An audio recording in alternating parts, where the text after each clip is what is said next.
Hello everyone, आप सभी का बहुत बहुत स्वागत है डाउट आउट चैनल पे। और आज के इस वीडियो में मैंने एक ग्रेविटेशन का अच्छा क्वेश्चन लिया है आप सभी के लिए। क्वेश्चन क्या बोल रहा है कि 6 point masses each of mass small m are placed at the vertices of a regular hexagon of side L. The force acting on any of the masses is, और यहाँ पर 4 ऑप्शन आपको दे रखे हैं। फोर्थ ऑप्शन आप सभी को visible नहीं होगा तो मैं आपके लिए इसको डिक्टेट कर देता हूँ। वो है gm²/L² इंटू 3/4 - 1/√3। क्वेश्चन मैंने आप सभी के लिए रीड कर लिया है। आप सभी से एक बार रिक्वेस्ट है कि इस क्वेश्चन को खुद से आप एक बार ट्राई करें और फिर सोल्यूशन को देखें। तो चलिए इसके सोल्यूशन को अच्छे से समझते हैं।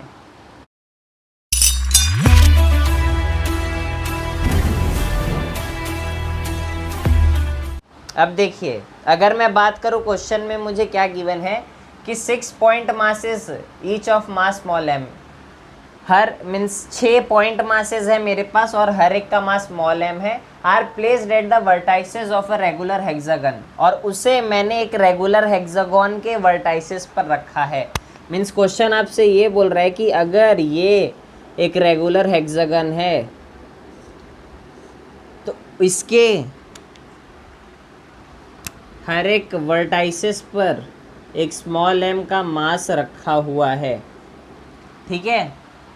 और इसका जो साइड है उसकी लेंथ भी आपको स्मॉल एल दे रखी है।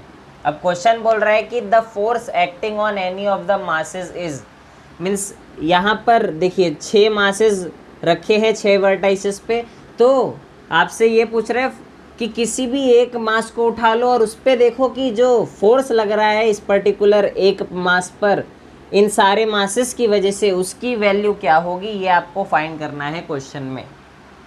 समझ रहे हो ना? मैं नंबरिंग दे देता हूँ पहले। देखिए, मान लेते हैं ये मेरा 6th पार्टिकल है, ये फर्स्ट, ये सेकेंड, ये थर्ड, ये फोर्थ और ये 5th। ये बोल रहा है कि किसी भी एक मास पार्टिकल पर नेट फोर्स कितना होगा, तो मैं इस 6th पार्टिकल पर नेट फोर्स कितना लग रहा है वो फाइंड आउट करूँगा, ठीक है। अब मेरा क्वेश्चन ये हो गया है कि ये जो 6th पार्टिकल रखा हुआ है इस रेगुलर हेक्सागन पर, उस पर कितना फोर्स लग रहा है ये मुझे फाइंड आउट करना है। तो देखिए, मैं आप सभी को फील दिलाता हूँ पहले अच्छे से क्वेश्चन का। देखिए, मान लेते हैं ये ग्रीन बॉल, ग्रीन कलर की प्लास्टिक बॉल जो आपको दिख रही है वो ये 6th पार्टिकल है, मास पार्टिकल। अब देखिए, इसको मैंने यहाँ रखा। अब देखिए, यहाँ पर फर्स्ट होगा, यहाँ पर सेकंड, यहाँ पर थर्ड, यहाँ पर फोर्थ, यहाँ पर 5th। मैं आपके अंडरस्टैंडिंग के लिए बता रहा हूँ, मैंने यहाँ पर 5 अलग अलग बॉल्स नहीं लिए हैं, 2 ही बॉल ली हैं। मैं सिर्फ आपको ये बताऊँगा। अब देखिए, अगर मैं बात करूँ, कोई भी मास पार्टिकल है 2, m1 m2, और इन दोनों के बीच का जो सेपरेशन है वो अगर r है, ऐसे समझिए। मान लेते हैं ये m2 मास है और ये m1 मास है। अब ये दोनों अगर r सेपरेशन पर है, ये वाला मास इसको बोल रहा होगा कि तू मेरी तरफ आ भाई, और सिमिलरली ये वाला मास जो है वो बोलेगा कि तू मेरी तरफ आ भाई।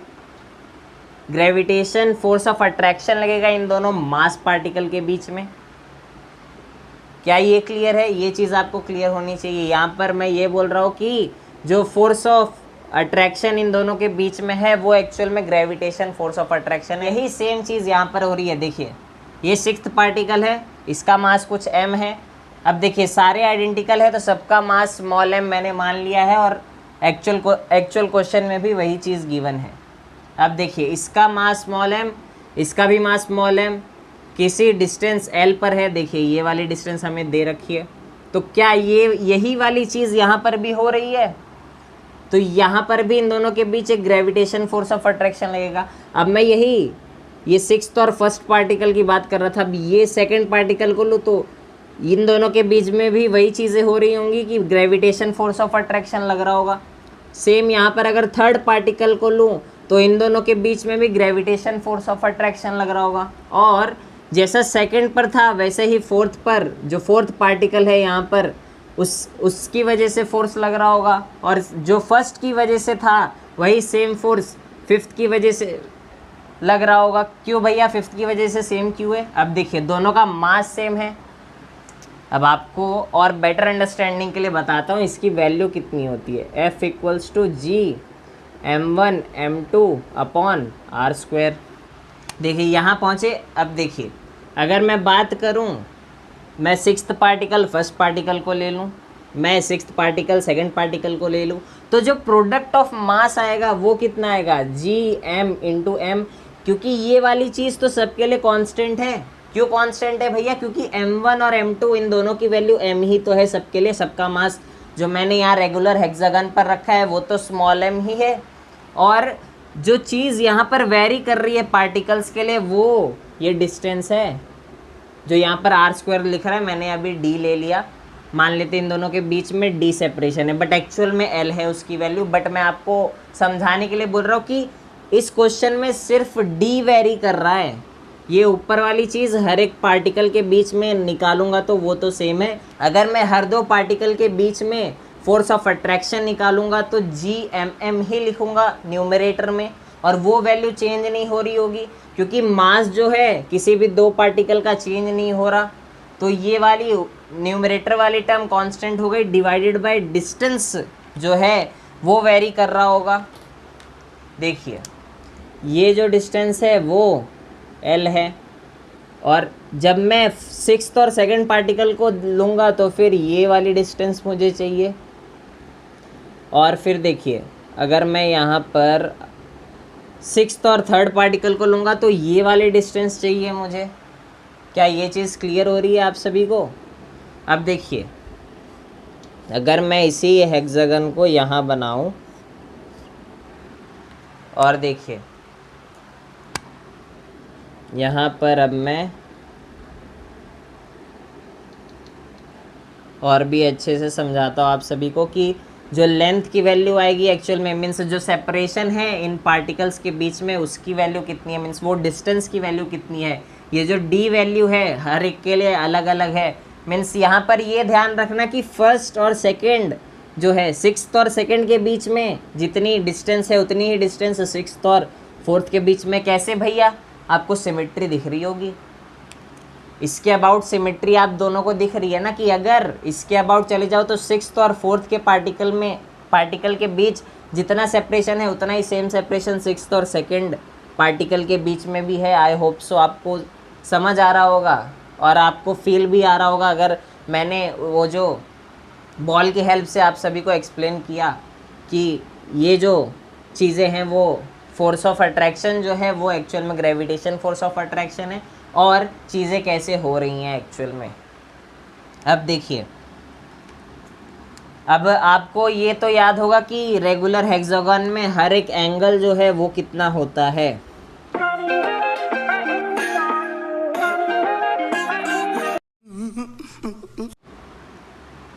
ये तो याद होगा ना, नहीं याद है क्या। वो एक्चुअल में 120 होता है। अब 120 होता है तो याद रखिए अगर मैंने ये डायगोनल्स को एक दूसरे से इंटरसेक्ट कराया है तो एक्चुअल में ये एंगल बाइसेक्टर होता है। तो ये वाला एंगल कितना हो गया 60। अब ये वाला एंगल भी क्या हो जाएगा 60। अब 60 60 और ये लास्ट एंगल बच गया इस ट्रायंगल का तो वो भी 60 होगा। ये तो पता है ना, sum of all angles in a triangle is 180 degree. गजब बेइज्जती है। तो ये ट्रायंगल अगर मैं कंसीडर करूँ तो ये 60 तो ये भी 60 होगा। मीन्स ये जो ट्रायंगल है वो कैसा है, एक इक्विलेटरल ट्रायंगल है। मीन्स अगर इसका लेंथ एल है तो इसका भी लेंथ एल, इसका भी लेंथ एल। इस ट्रायंगल को मैं यहाँ बना देता हूँ और अच्छे से आपके बेटर अंडरस्टैंडिंग के लिए। ये 30, ये 30, मेरा मुंह से निकल गई, मेरी जबान टूट गई यार। सॉरी ये 60, ये 60 और ये भी 60। तो ये L, ये L, ये L इक्विलेटरल ट्रायंगल है तो एंगल्स सारे सेम होते हैं और साइड्स का लेंथ भी सारा सेम होता है। अब देखिए अब यही सेम ट्रायंगल तो ये भी हैं। ये 6 इक्विलेटरल ट्रायंगल से ही तो ये पूरा हेक्सागन बना है।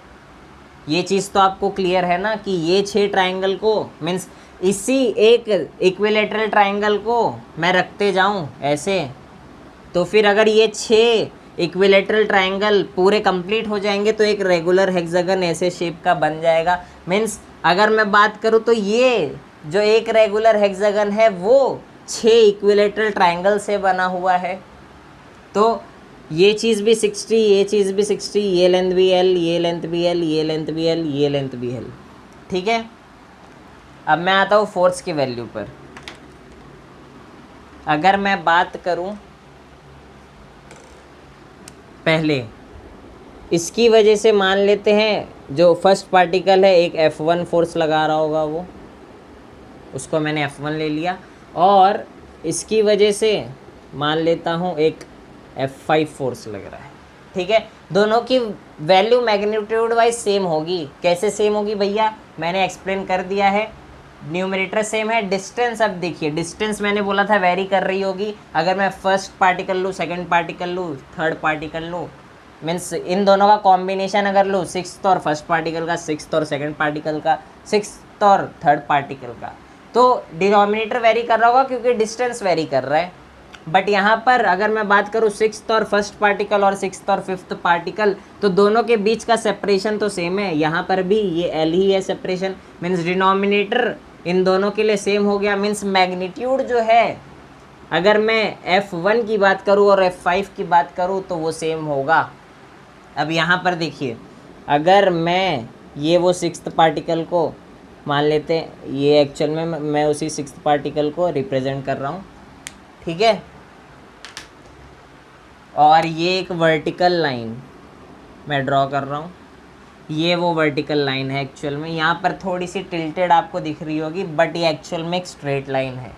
ठीक है, अब मैं बात कर रहा हूँ F1 की, तो F1 कितने एंगल पर लगेगा वो सोचने वाला मुद्दा है एक।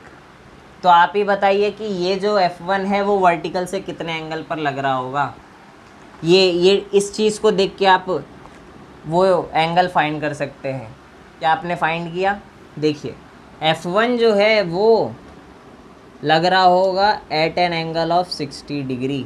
कैसे भैया? अब देखिए, मैंने बताया था कि हर एक जो छोटा ट्रायंगल दिख रहा है वो एक इक्विलेटरल ट्रायंगल है, तो ये 60 तो ये भी 60। अब ये 60 कैसे आया भैया? क्योंकि आपको पता है ये जो डायगोनल था वो एक एंगल बाइसेक्टर का काम कर रहा था। हमें पता है हर एक एंगल जो हेक्सागन में होता है वो 120 होता है।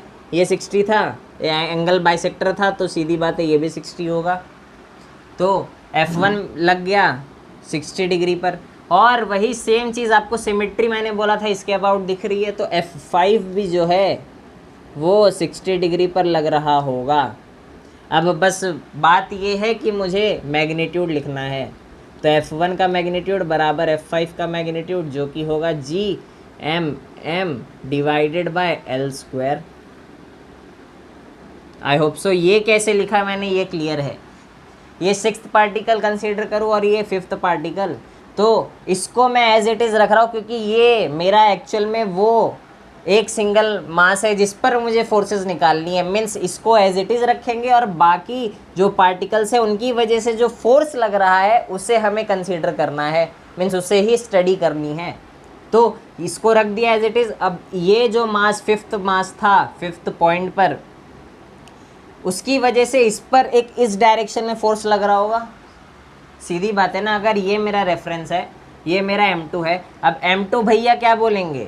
ग्रेविटेशन फोर्स ऑफ अट्रैक्शन आएगा पिक्चर में, तो M2 भैया क्या बोलेंगे? तो ये अगर ये रेफरेंस है तो मुझे इसकी वजह से फोर्स नहीं चेक करना, इस पर कितना फोर्स लग रहा है ये चेक करना है बाकी पार्टिकल्स की वजह से। तो इसके पास कौन सा पार्टिकल है? M2 है। ये जो पिंक वाला बॉल वो है। तो अब इसको अगर मैं रेफरेंस मान ले रहा हूँ मेरा, तो ग्रेविटेशन फोर्स ऑफ अट्रैक्शन से ये पिंक वाला बॉल इसको क्या बोलेगा कि भाई तू मेरी तरफ आ। ग्रेविटेशन फोर्स ऑफ अट्रैक्शन ये बोलेगी कि तू ये जो M2 मास है, ये जो पिंक वाला बॉल है उसकी तरफ जा। क्या फील आ रही है आपको? तो डायरेक्शन कैसे डिसाइड करेंगे वो आई होप सो क्लियर होगा, क्योंकि ये मेरा रेफरेंस था। तो ये जो फर्स्ट पार्टिकल रखा है, फर्स्ट पॉइंट पर जो पार्टिकल रखा है 6th मेरा रेफरेंस है, तो फर्स्ट पार्टिकल क्या बोलेगा 6th कि हे 6th तू मेरी तरफ आ।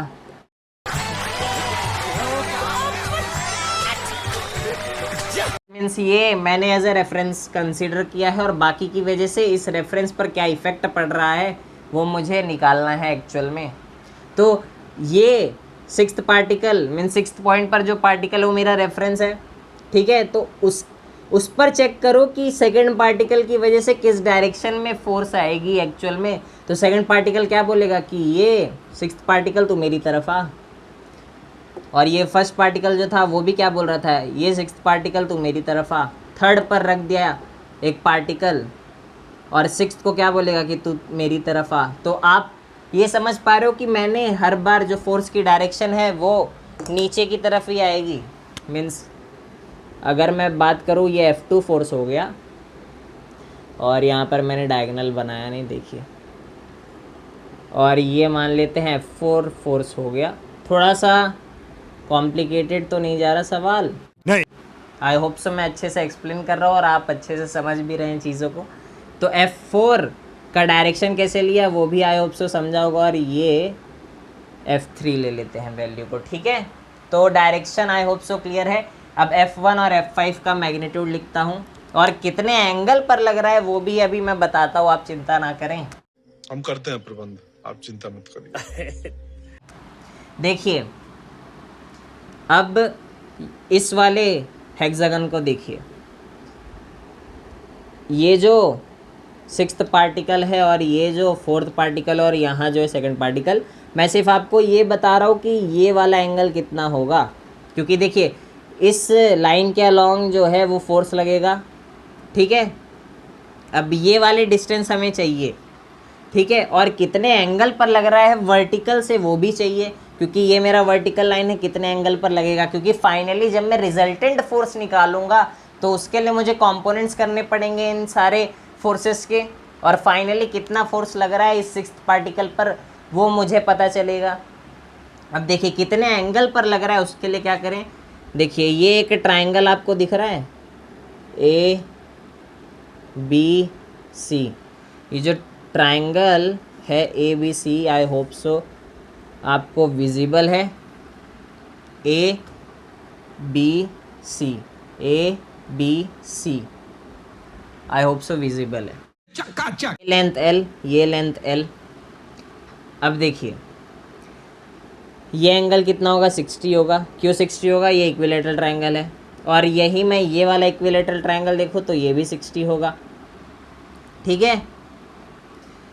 तो ये वाली चीज़ कितनी होगी, 120 डिग्री, ये 120 डिग्री आई। अब ये लेंथ L है, ये लेंथ L है, ये एंगल मुझे नहीं पता, मान लेते हैं थीटा है, तो ये भी थीटा होगा। क्यों थीटा होगा, ये लेंथ L है, ये लेंथ L है, मीन्स एक आइसोसेलेस ट्रायंगल आपको दिख रहा है, तो ये थीटा होगा, ये भी थीटा होगा। अब देखिए 180 डिग्री टोटल एंगल होता है किसी भी ट्रायंगल का, is equals to 120 degree plus theta, sorry 2 theta. ये तो सीधी बात है ना, क्लियर है आपको। मैंने क्या लगाया है कि sum of all angles of a triangle is equals to 180 degree, बचपन से पढ़ते आए हैं, ये याद ही होगा। देखिए तो 2 थीटा यहाँ से क्या हो जाएगा 60 डिग्री, तो यहाँ से थीटा आ जाएगा मेरे पास 30 डिग्री। अब ये थीटा एक्चुअल में क्या था, ये वो वर्टिकल लाइन थी और यहाँ पर वो जो F4 है वो एक्ट कर रहा था, तो ये थीटा मीन्स वर्टिकल से F4 जो है कितने एंगल पर एक्ट कर रहा है, 30 डिग्री के एंगल पर एक्ट कर रहा है। तो यहाँ पर मैं ड्रॉ कर देता हूँ, ये एक F4 फोर्स 30 डिग्री पर, और सिमिलरली F2 जो है वो भी इसी की तरह आइडेंटिकल है 30 डिग्री पर, ठीक है। आई होप सो ये सारी चीज़ें अभी तक मैंने जितनी बताई वो क्लियर होंगी आपको अच्छे से। अब F2 और F4 का मैग्नीट्यूड की बात करते हैं, तो देखिए F2 बराबर F4, दोनों का मैग्नीट्यूड सेम ही होगा। मैग्नीट्यूड के लिए ये जो डिस्टेंस है वो चाहिए, तो ये मान लेता हूँ x है, x है। अब इस ट्रायंगल में आप क्या कीजिए, साइन रूल लगा दीजिए। साइन रूल लगाने तो आता होगा, नहीं आता तो चिंता ना करें, मैं फॉर्मूला बता देता हूँ। अगर ये कोई एक ट्रायंगल है मेरे पास, इसका साइड का लेंथ A, इसका B, इसका C, ये एंगल A, ये एंगल बी, ये एंगल सी। तो आपको सीधी बात है एंगल ये वाला उठाना है और उसका एक अपोजिट साइड उठा लेना है। तो साइन रूल के हिसाब से अगर मैंने साइन ऑफ एंगल ए लिया तो उसका अपोजिट साइड कौन सा है, बी। तो ये हो गया sine A upon B is equals to, same ऐसे ही इसके लिए भी करते जाना है। देखिए ये एंगल उठाना है तो साइन सी डिवाइडेड बाय उसके अपोजिट साइड कौन सा है, तो ए हो गया, इज इक्वल्स टू, अब ये एंगल उठाइए तो साइन बी डिवाइडेड बाय उसके अपोजिट वाला साइड कौन सा है, सी। तो ये साइन रूल बोलता है, वही मैं यहाँ पर अप्लाई करने वाला हूँ। अब देखिए ये 120 डिग्री है, उसके अपोजिट वाला साइड कौन सा है, एक्स। तो sine 120 degree divided by X is equals to, अब देखिए ये थीटा मैंने उठाया और थीटा की वैल्यू मुझे पता है कितनी है, 30 डिग्री है, मैंने फाइंड करी है। तो ये हो जाएगा साइन 30 डिवाइडेड बाय उसके अपोजिट कौन सा साइड है, ये एल साइड है, तो एल हो गया ये। अब साइन 120 की वैल्यू आपको आई होप सो निकालने आती है, वो होती है √3/2 X is equals to sine 30 half L. अब ये 2 से 2 जाएगा तो x की वैल्यू कितनी आ गई, √3l आ गई। तो जब मैं फोर्स लिखूँगा F2 और F4, जो मैग्नीट्यूड में निकालना चाह रहा था वो फोर्स ये वाला है, और फोर्स का मैग्नीट्यूड कितना होगा, Gm divided by x square. अब मैं एक्स स्क्वायर करूँगा तो ये चीज़ L3 स्क्वायर हो जाएगी, कुछ भी तो 3l स्क्वायर। तो आई होप सो यहाँ तक आप सभी को कोई डाउट नहीं है, अभी तक सारी चीज़ें क्लियर हैं। अब आगे बढ़ते हैं। अब एक फाइनल फोर्स बचा है जो कि एक्ट कर रहा है इस पर, जो कि कितना है, F3। उसकी वैल्यू कितनी होगी भैया, अब F3 अगर मैं फाइंड करूँ तो देखिए F3 क्या हो जाएगा, Gm डिवाइडेड बाय डिस्टेंस कितना है, ये डिस्टेंस देखिए इक्विलेटरल ट्रायंगल था ये, और ये L था तो ये भी L, ये भी L, तो ये लेंथ कितनी हो जाएगी, 2L। तो हर एक डायगोनल की जो लेंथ है वो 2L हो जाएगी, तो डिवाइडेड बाय 2L का स्क्वायर। तो आई होप सो फोर्सेस की जो वैल्यू निकाली है वो कैसे आई है आप सभी को अब क्लियर है। अब ये क्या चीज़ करी है आपने भैया, देखिए सिंपल मैंने क्या किया है, ये जो फोर्सेस मैंने लिखे थे उनको मैंने इंडिविजुअली लिख दिए हैं जो 6th पार्टिकल पर एक्ट कर रहे हैं। अब देखिए अगर मैं बात करूँ F1 और F5 की, ये जो दोनों फोर्सेस हैं इन दोनों का मैग्नीट्यूड सेम है, मीन्स यहाँ पर हम ले लेते हैं एक F' ले लेते हैं। अब F2 F4 का मैग्नीट्यूड सेम है, उसको F" ले लेते हैं, ठीक है। अगर मैं बात करूँ तो ये एक्चुअल में क्या है, एक F' फोर्स है, ये भी F' फोर्स है, मैग्नीट्यूड की बात कर रहा हूँ। अब देखिए अगर मैं कंपोनेंट करूँगा तो ये वाली चीज़ कितनी होगी, F' cos 60। ये चीज़ तो आपको पता है ना कि जिसके साथ एक्चुअल में थीटा होता है आप क्या लेते हैं, उसको cos थीटा लेते हैं जब कंपोनेंट करते हैं। तो देखिए ये F' cos 60 होगा, और इसका जो इस हॉरिजॉन्टल डायरेक्शन में कंपोनेंट आएगा एक F' sin 60 आएगा, और यहाँ भी F' sin 60 आएगा। अब दो वेक्टर है इक्वल मैग्नीट्यूड और अपोजिट डायरेक्शन में है एक दूसरे के, मीन्स सीधी बात ये है कि अगर ये F cos 60 है, F' cos 60 है, यहाँ पर भी ये F' cos 60 है, तो दोनों का मैग्नीट्यूड सेम, डायरेक्शन अपोजिट है वेक्टर्स की, तो क्या करेंगे, एक दूसरे को कैंसिल कर देंगे, इनका जो ओवरऑल इफेक्ट आएगा वो ज़ीरो होगा। देखिए फील लेते हैं, मैंने ये बोला कि ये वो 6th पार्टिकल है F1 ऐसे 60 डिग्री पर वर्टिकल के साथ, और यहाँ पर F5 जो है वो 60 डिग्री पर किसी एंगल मीन्स 60 डिग्री पर लग रहा है। अब देखिए अगर मैं बात करूँ कंपोनेंट की, तो ये वाला कंपोनेंट कितना होगा, F' sin 60 sorry F' cos 60, और इसका भी करूँगा तो यहाँ पर F' cos 60 और यहाँ पर F' sin 60। अब F' sin 60 इधर और F' sin 60 इधर, दो वेक्टर। आप प्लीज इसे कट कर देना। दो वेक्टर इक्वल मैग्नीट्यूड के साथ अपोजिट डायरेक्शन में, ओवरऑल इफेक्ट हॉरिजॉन्टल डायरेक्शन में क्या होगा, इन दोनों का ज़ीरो होगा। तो जो ओवरऑल इफेक्ट आएगा वो सिर्फ नीचे की तरफ ये दोनों एडअप हो जाएंगे, एफ डैश cos 60 वाली चीज़, और ओवरऑल इफेक्ट नीचे की तरफ आएगा। आई होप सो क्लियर है, फील आ गया होगा आपको कि वेक्टर्स एडिशन कैसे हो रहे हैं इस 6th पार्टिकल पे। तो देखिए यहाँ पर इसकी वजह से जो ओवरऑल फोर्स आया वो 2f डैश cos 60 आया, ठीक है। और नीचे की तरफ तो माइनस जे कैप, अगर मैं वेक्टर के साथ ले रहा हूँ तो, ठीक है। ये मान लेते हैं एक f1 डैश की वैल्यू, ठीक है। अब यहाँ पर वही सेम चीज़ यहाँ पर भी हो रही होगी, बस एंगल चेंज हो गया और मैग्नीट्यूड चेंज हो गया है। यहाँ पर f डैश होगा और यहाँ पर f2 डैश की वैल्यू जो आएगी वो आएगी f डबल डैश और 2 टाइम्स, क्योंकि ये नीचे ही आएगा दोनों की वजह से रिजल्टेंट, और ये वाला तो कैंसिल हो जाएगा। जो चीज़ यहाँ पर हो रही थी सेम यही यहाँ पर भी हो रही है। तो यहाँ पर कितना हो जाएगा 2f डबल डैश cos 30, और ये डायरेक्शन जो है वो भी क्या होगा माइनस जे कैप, और इसमें तो कोई प्रॉब्लम नहीं है। तो फाइनली इसका जो ओवरऑल मैग्नीट्यूड है या फिर जो ओवरऑल वैल्यू है फोर्स की वो सीधे सीधे माइनस जे कैप में आप सभी को दिख रही है। तो ये कितना हो जाएगा f dash 3 is equals to, इसका मैग्नीट्यूड मैं मान लेता हूँ f ट्रिपल डैश है कुछ, तो ये हो जाएगा f ट्रिपल डैश और एंगल कुछ नहीं था माइनस जे कैप, ठीक है। तो आई होप सो यहाँ तक सारी चीज़ें क्लियर है। अभी यहाँ पर आपको ऑप्शंस में कहीं वेक्टर वाली चीज़ दिख रही है, नहीं दिख रही, तो ये जो यूनिट वेक्टर जो डायरेक्शन है उसे मैं नेगलेक्ट करूँगा, ठीक है। मतलब सीधी बात है, आपको दिख रहा है कि सारी जो फोर्सेस है वो नीचे की तरफ ही दिख रही है, सिंपली ऐड कर दो मैग्नीट्यूड लेकर, क्योंकि यहाँ पर आपको वेक्टर्स का साइन नहीं दिख रहा कहीं पर, मीन्स डायरेक्शन आपसे पूछी नहीं है, आपसे सिर्फ मैग्नीट्यूड पूछा है। तो आप सिंपली दिख रहा है कि नीचे की तरफ नेगेटिव जे कैप में सारे फोर्सेस लग रहे हैं, इन सबको पकड़ के ऐड कर दीजिए। तो जो नेट फोर्स होगा वो कितना होगा, वेक्टर में नहीं चाहिए, सिर्फ मैग्नीट्यूड चाहिए।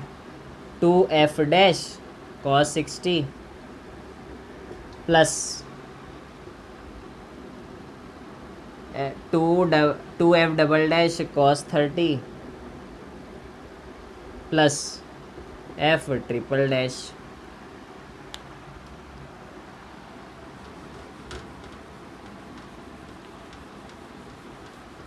अब वैल्यूज पुट करता हूँ मैं। देखिए f नेट क्या हो जाएगा 2f डैश cos 60, cos 60 कितना होता है, हाफ होता है, हम सभी को पता है। तो हाफ जब लिखूंगा तो ये 2 से 2 कटेगा, तो यहाँ पर फाइनली क्या रह जाएगा, f डैश रह जाएगा, और f डैश की वैल्यू हमें पता है, इसको ही मैंने f डैश लिया था। तो वो कितना हो जाएगा gm² डिवाइडेड बाय l², ठीक है। प्लस अब cos 30 कितना होता है √3/2, यहाँ से भी 2 से 2 कटेगा, तो √3 इंटू f डबल डैश बचेगा, और f डबल डैश की वैल्यू हमें पता है वो कितनी है gm² divided by 3l², plus f triple dash की वैल्यू हमें पता है कितना है gm² डिवाइडेड बाय 4l², तो gm² डिवाइडेड बाय 4l²।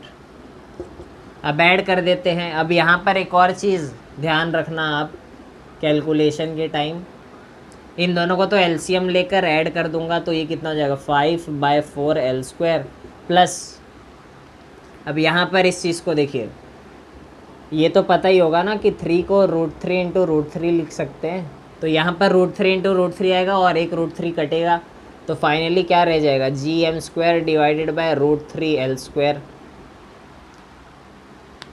यहाँ तक क्लियर है, आई होप सो।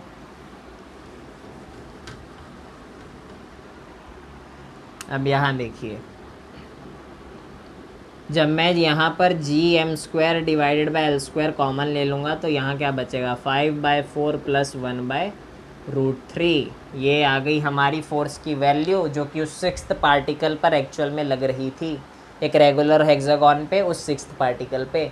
और यहाँ पर देख लीजिए कौन सा ऑप्शन मैच हो रहा है, ऑप्शन ए जो है आपका करेक्ट आंसर आ जाएगा यहाँ पर। तो आई होप सो आप सभी को ये सारा जो एक्सप्लेनेशन मेरा था वो अच्छे से समझ आया होगा। ये क्वेश्चन को कैसे अप्रोच करना था वो भी समझ आया होगा, अगर आपने खुद से ये क्वेश्चन नहीं कर पाए तो हम मिलते हैं एक और अच्छे क्वेश्चन के साथ अगले वीडियो में। आपका जो भी डाउट है आप नीचे टेलीग्राम ग्रुप का मैं लिंक डिस्क्रिप्शन में दे रहा हूँ, उसमें आप सेंड कर सकते हैं। मिलते हैं अगले वीडियो में एक और अच्छे डाउट के साथ और अच्छे क्वेश्चन के साथ। तब तक के लिए बाय बाय।